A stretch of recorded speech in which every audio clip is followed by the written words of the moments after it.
Drama ini berkisah tentang seorang pekerja kantoran berusia 24 tahun yang dikenal introvert dan tidak memiliki pengalaman cinta. Suatu hari ia bertemu seorang pemain shogi wanita berusia 32 tahun dan untuk pertama kalinya mulai merasakan cinta. Apakah kedua orang dengan perbedaan usia dan latar belakang ini dapat bersatu? Bersama saya Hendy, inilah alur cerita dorama berjudul Will This Love Be a Checkmate?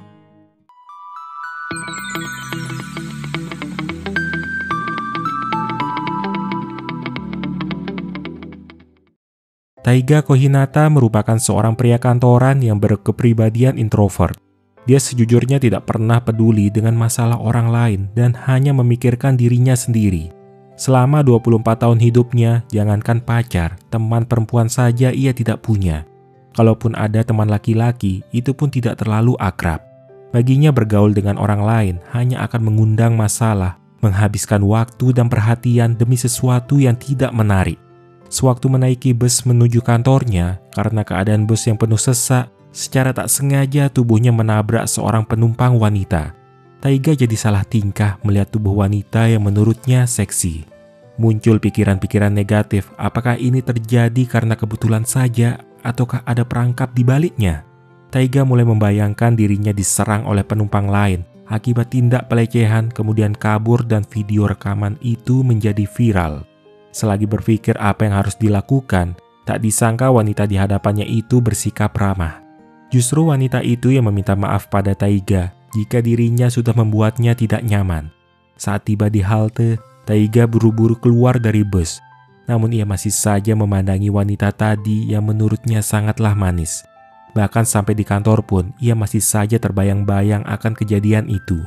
Sampai-sampai rekan kerjanya yang bernama Tasaki penasaran apa yang membuat Taiga pagi-pagi sudah melamun. Ia sempat menebak Taiga mungkin sedang jatuh cinta. Tapi dia buru-buru menarik ucapannya itu sebab menurutnya aneh jika seorang introvert seperti Taiga bisa punya perasaan terhadap wanita. Hal ini didasarkan pada sikap Taiga yang selalu bersikap dingin kepada setiap orang yang dinilai cuma ingin memanfaatkannya. Hari itu atasannya yang bernama Pak Yuki mewajibkan Taiga dan Tasaki datang ke acara minum-minum dengan rekan satu angkatan mereka. Walau agak terpaksa, akhirnya Taiga mau datang ke acara itu.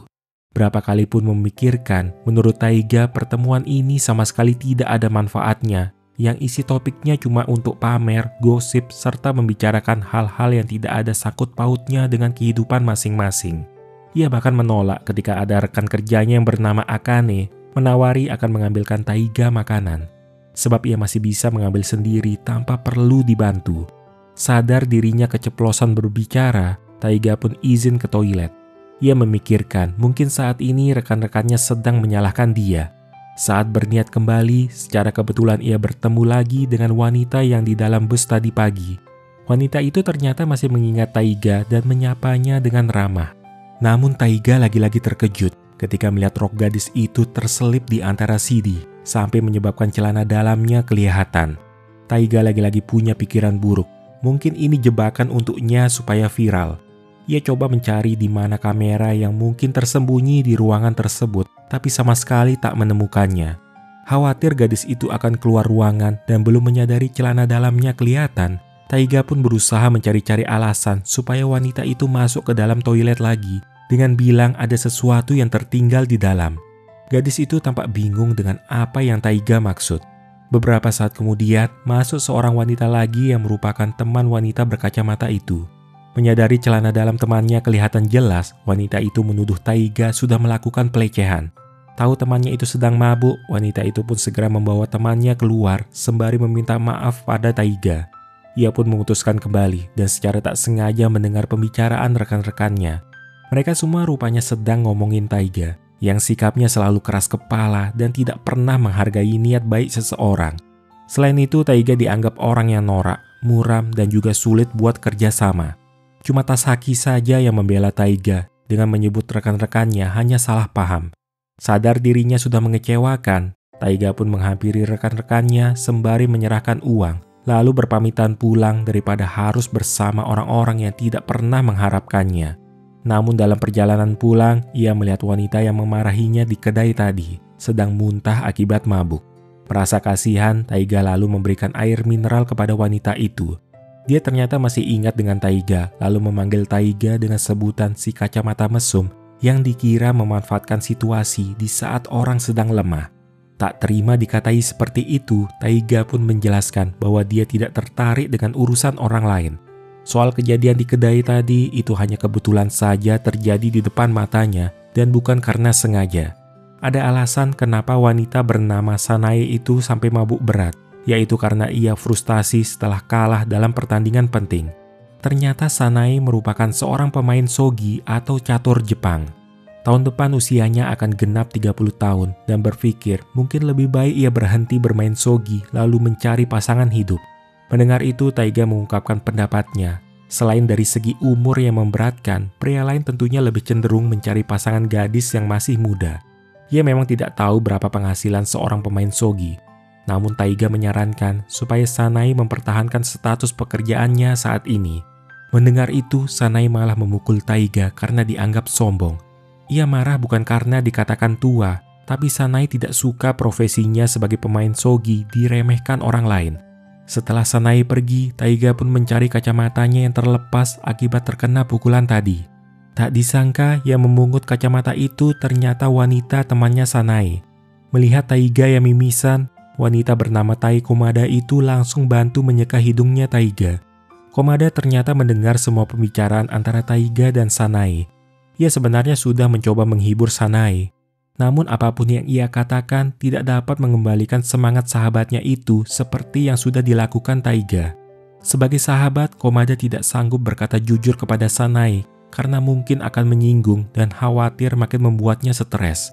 Berbeda dengan yang dilihat orang lain, Komada merasa apa yang dikatakan Taiga itu tidaklah buruk dan sepertinya berpengaruh memberi motivasi kepada Sanae. Mendengar perkataan Komada seakan menyadarkan Taiga bahwa di dunia ini ternyata masih ada orang yang bisa mengerti ucapan dan perasaannya.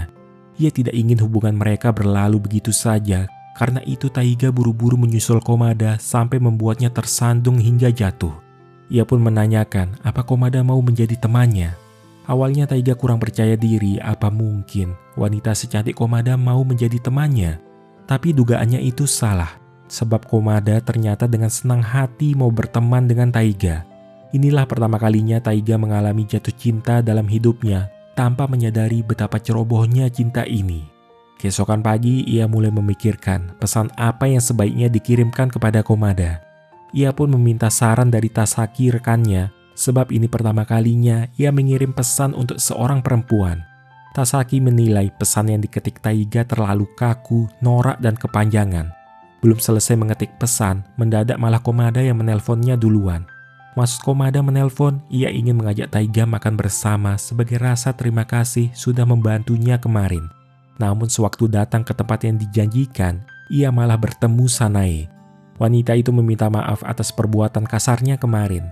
Menurutnya Taiga cukup berani meminta nomor kontaknya Komada secara langsung. Memang Komada itu termasuk gadis yang populer, tapi jarang bisa dekat dengan pria.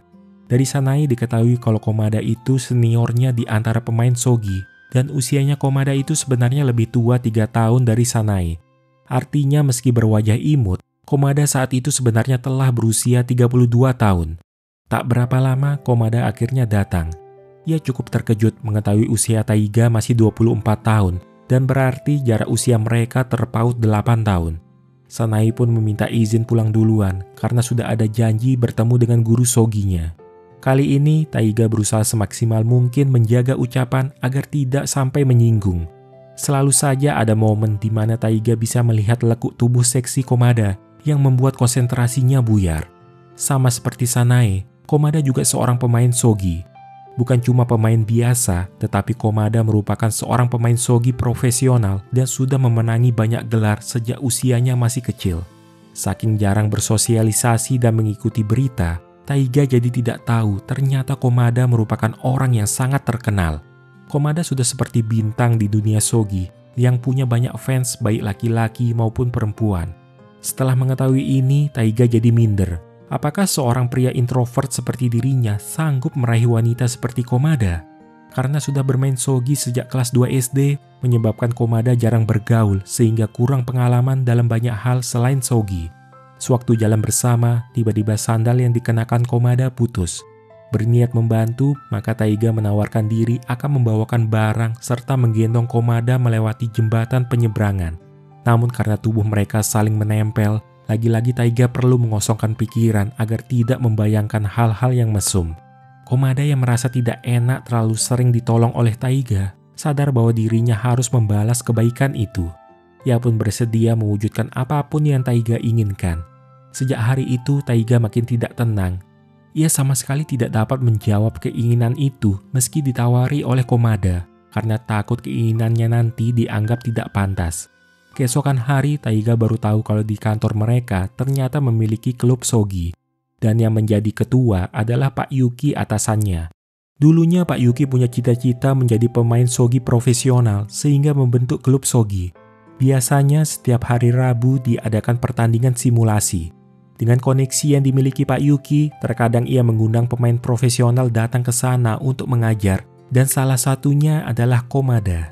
Pak Yuki cukup heran bagaimana Komada bisa mengenal Taiga yang merupakan seorang introvert. Mengira maksud kedatangan Taiga untuk bermain shogi, maka Komada menawarkan untuk ikut bermain dengan melawan Pak Yuki. Cukup hanya dengan 2 langkah, Pak Yuki sudah bisa menebak Taiga tidak pernah bermain shogi sebelumnya. Merasa malu dikatakan seperti itu di hadapan wanita yang ia sukai, Taiga jadi kehilangan semangat. Sewaktu pulang, tak disangka Komada menunggunya di luar. Ia meminta maaf soal kejadian tadi, mengira Taiga menyukai shogi tanpa tahu yang sebenarnya. Taiga sendiri tidak mempermasalahkan hal tersebut. Ia teringat perkataan Komada sebelumnya yang mau mengabulkan apapun sebagai rasa terima kasih. Dan permintaan Taiga, ia ingin Komada mengajarinya bermain shogi.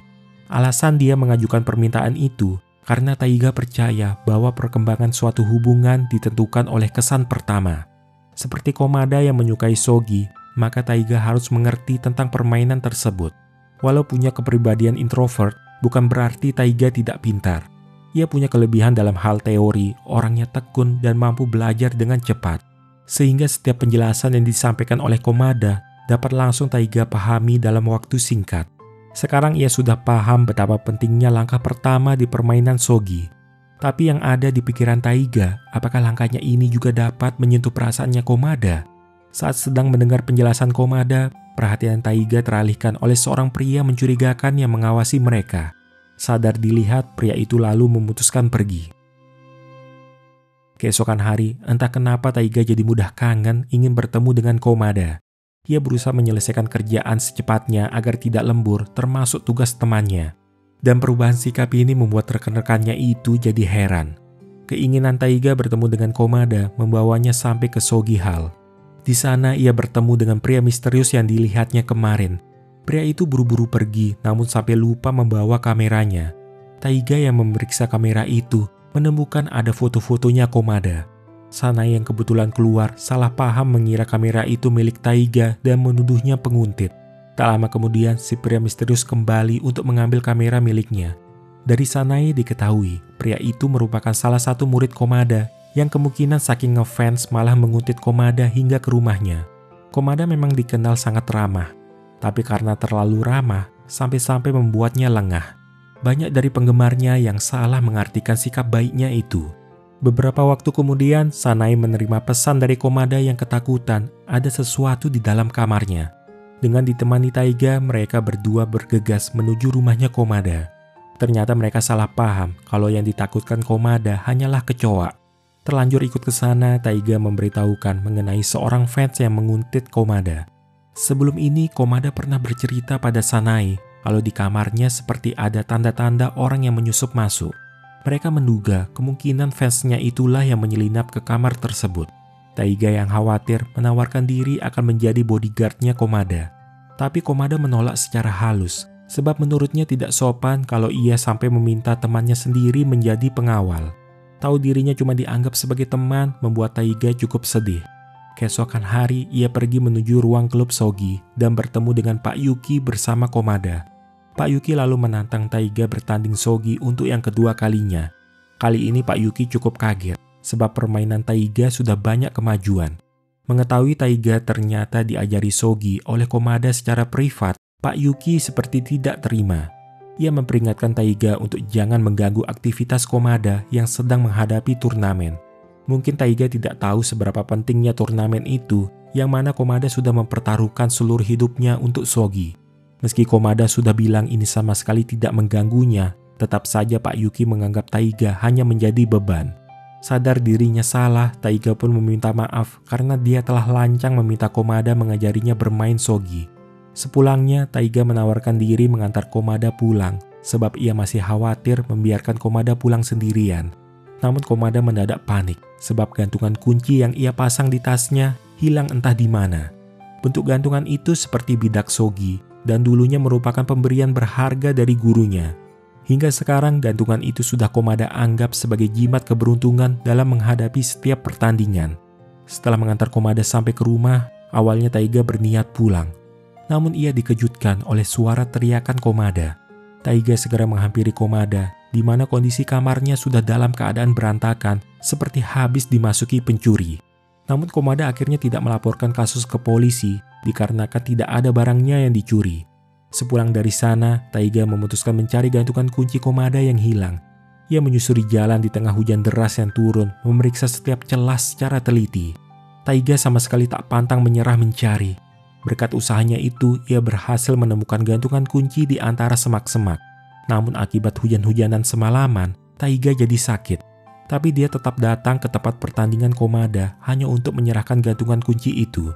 Ia tahu benda itu sangat berharga buat Komada, dan dengan begini Komada bisa fokus pada pertandingan. Akan tetapi, akibat mengalami demam tinggi, mendadak Taiga jatuh pingsan. Ia terpaksa harus terbaring di kamarnya. Tak lama, Sanae datang menjenguk. Wanita itu menyampaikan bahwa Komada berhasil memenangkan pertandingan dan kabar itu sangat membuat Taiga lega. Sanae menceritakan Komada selama ini menyembunyikan sisi dirinya yang tidak pandai berhadapan langsung dengan orang lain. Saat ia masih kecil, Komada orangnya sangat pemalu. Ia bahkan tidak punya satupun teman.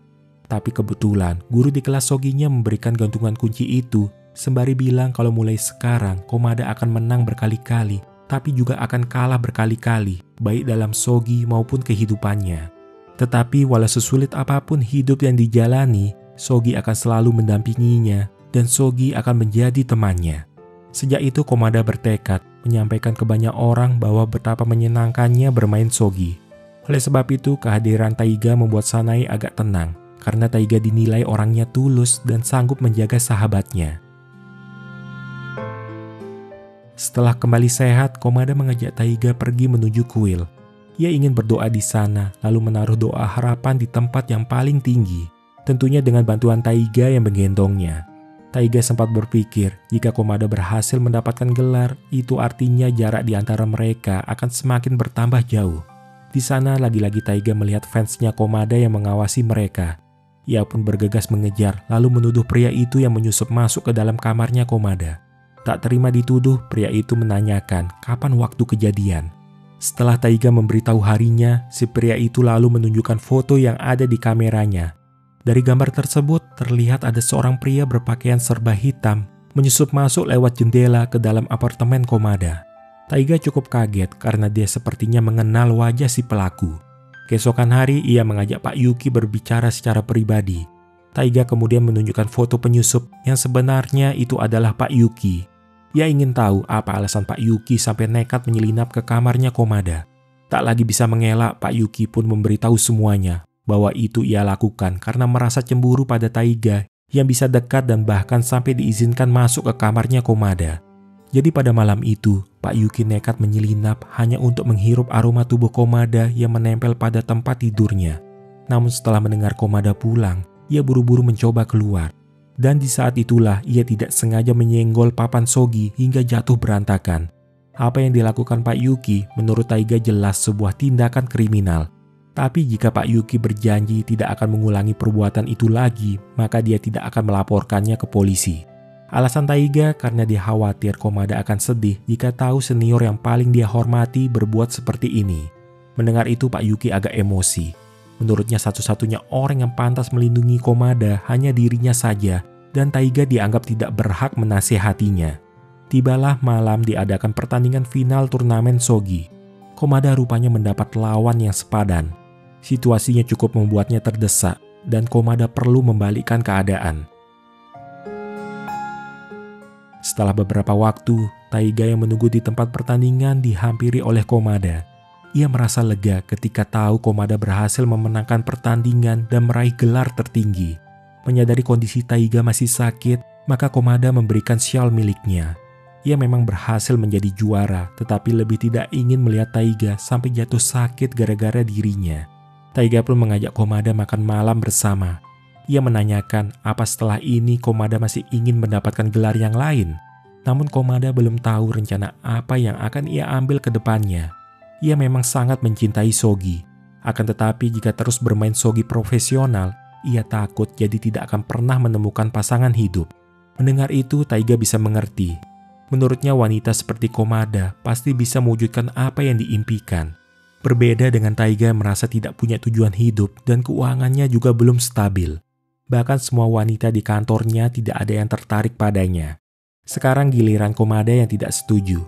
Buatnya terkadang Taiga itu orangnya mudah panik, tapi punya kelebihan seperti perhatian, jujur apa adanya, dan pekerja keras. Ia yakin ada wanita yang menyukai pria seperti Taiga, tapi mungkin belum berani mengungkapkan perasaan. Saat pulang, keduanya berpisah di persimpangan jalan. Karena tadi terlalu asik ngobrol dengan Taiga, Komada baru sadar meninggalkan HP-nya di kedai ramen, sehingga ia pun buru-buru kembali. Sementara Taiga yang melewati terowongan tiba-tiba dipanggil oleh orang misterius. Ternyata orang yang memanggil adalah Pak Yuki. Dia mencurigai Taiga sudah memberitahu Komada perihal dirinya adalah pelaku yang menyusup masuk ke kamar Komada. Soalnya sebelum ini Komada sempat menemui Pak Yuki kalau dia sudah tahu semuanya. Sepertinya Pak Yuki telah salah paham karena orang yang memberitahu Komada sebenarnya Sanae. Saking terobsesinya, Pak Yuki tidak terima jika Taiga yang merampas Komada darinya. Sebab ia selalu menjaga Komada sejak gadis itu masih berumur 8 tahun. Keberadaan Taiga hanya akan menjadi penghalang buat Komada mengejar mimpinya. Namun Taiga tidak terima dikatai seperti itu. Buatnya Komada sudah menjadi orang yang sangat berharga yang ingin selalu ia dukung. Sedangkan apa yang dilakukan Pak Yuki itu berbeda, cuma menganggap Komada seperti barang yang bisa dimiliki. Segala perdebatan itu sempat dilihat oleh Komada dari kejauhan. Ia berniat menghampiri keduanya, namun Pak Yuki malah mengeluarkan pisau dari dalam sakunya lalu menusuk Taiga. Komada pun berteriak histeris melihat apa yang terjadi. Walau Pak Yuki menyebut dirinya bermaksud melindungi, tapi Komada yang sangat takut meminta Pak Yuki segera menjauhinya. Perkataan itu seketika membuat Pak Yuki jadi patah hati dan frustasi, sehingga ia memutuskan kabur dari sana. Darah mengalir keluar dari tubuh Taiga membuat Komada panik meminta pertolongan. Beruntung nyawa Taiga terselamatkan. Dan itu dikarenakan pisau ternyata menancap pada buku shogi yang dulu pernah diberikan Komada untuknya. Berkat adanya buku tersebut, luka yang dialami Taiga tidak terlalu dalam. Beberapa hari setelah itu, Taiga mulai pulih dan diizinkan pulang. Ia berkunjung ke tempat-tempat yang menjadi kenangannya bersama Komada. Sayangnya Taiga tidak pernah bertemu Komada lagi setelah kejadian itu. Bahkan kabarnya pun tidak pernah ia dengar. Karena sudah ditahan, Pak Yuki tidak lagi bekerja di perusahaan. Di saat Taiga sedang merasa kesepian dan kehilangan, akhirnya sosok Komada muncul di hadapannya. Rupanya Komada menggunakan waktunya untuk merenungkan masa depannya. Ia akhirnya memutuskan berhenti menjadi pemain shogi profesional. Komada merasa dirinya sudah mencapai batasan dan tidak ingin meneruskan dengan perasaan setengah hati. Jadi gelar yang ia dapat di akhir adalah pertanda bahwa ia sekarang harus memikirkan hidupnya. Ini bukan berarti Komada keluar dari dunia shogi, melainkan dia berencana mengajar anak-anak di kelas shogi sebagai penerus di masa depan. Itulah alasan kenapa akhir-akhir ini Komada belum sempat menemui Taiga, dikarenakan ia harus mempersiapkan diri dan ingin menyampaikan kabar ini secara langsung. Melihat kondisi Komada yang baik-baik saja, Taiga merasa lega. Ia sesungguhnya sangat khawatir jika Komada mengalami tindak kekerasan seperti yang dilakukan oleh Pak Yuki. Rupanya ada maksud lain kenapa Komada menemui Taiga di hari itu. Yang mana Komada mengingat hubungan mereka berdua berawal dari Taiga yang sering membantunya.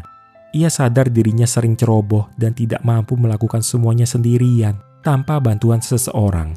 Berkat semua perjuangan serta ketulusan Taiga itulah yang membuka hati Komada. Berdasarkan ini, Komada meminta dan berharap agar Taiga mau menjadi kekasihnya untuk saat ini dan selamanya. Taiga yang sempat tak percaya mendengar pengakuan itu, lagi-lagi menganggap ini mungkin prank yang ingin membuatnya viral. Komada pun tertawa melihat sikap lucu Taiga. Ia meyakinkan ucapannya itu jujur dari hati terdalam. Sebelumnya Komada juga pernah bilang kalau pasti ada wanita yang menyukai pria seperti Taiga, dan salah satu dari wanita itu adalah Komada sendiri. Mendengar itu, Taiga tak menyangka kalau mereka berdua punya perasaan yang sama. Sebab selama 24 tahun hidupnya, Taiga belum pernah merasakan ikatan perasaan yang sangat kuat terhadap seseorang. Di saat ia pertama kali menyukai seseorang, ternyata orang yang ia sukai juga menyimpan perasaan padanya. Pada akhirnya mereka memutuskan menjalin kasih dan mengambil langkah penting demi masa depan bersama. Cerita pun berakhir. Hal yang biasanya tidak bisa dikatakan, terkadang lebih baik diungkapkan apa adanya tanpa perlu memikirkan dulu perasaan orang tersebut. Banyak yang mengatakan jika sebenar-benarnya cinta adalah perasaan yang penuh penerimaan. Mau saling memberi dan menerima cinta tanpa dipaksa, memaksa, atau terpaksa. Karena cinta itu memang terbiasa datang secara tiba-tiba dan terkadang tidak tahu tempatnya. Semoga kalian bisa memetik hikmah dari cerita ini. Terima kasih telah menonton dan sampai jumpa di kesempatan lainnya.